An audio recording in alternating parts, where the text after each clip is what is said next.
Yan. Magandang araw po mga bossing. Samahan niyo po ako. I-house tour ko po sa aming pinapagawang bahay. Yan po siya. Pasukin na natin yan.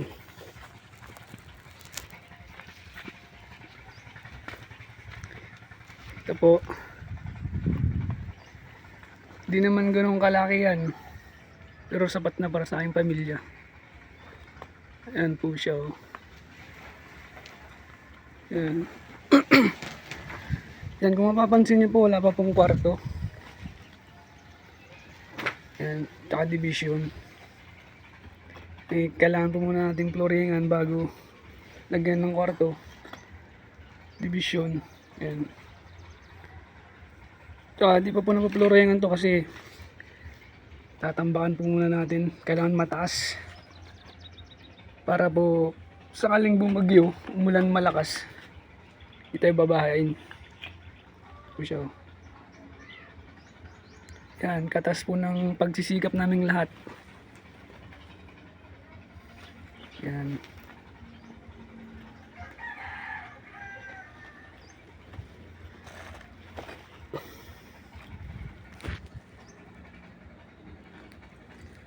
Ito po yung nagustuhan ko rito sa labas.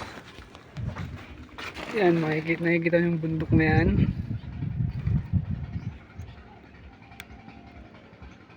Ay, malabo. Yan, bundok Banahaw po yan. Bang nagkakape ka, makikita mo yun. Yan po pala yung panambak namin. Yan.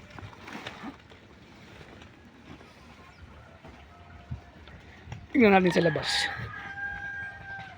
Yan, ito po yung labas. Pwedeng magtanim ng mga gulay. Gulay-gulay. Po, natanim na saging. Yan po. Ayan po siya.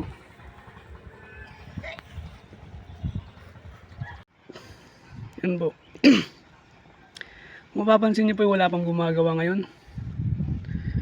Kasi stop muna. Bubong na kasi yung sunod. Kulang pa yung budget namin. Kailangan pa mag-ipon. Kaya yan, wala mo nang gumagawa. Bale, yan lang po. Salamat po sa panonood. Tsaka i-like nyo na lang po itong video ko. Comment. At follow na rin po yung mga hindi pa nakapollow. Maraming salamat po.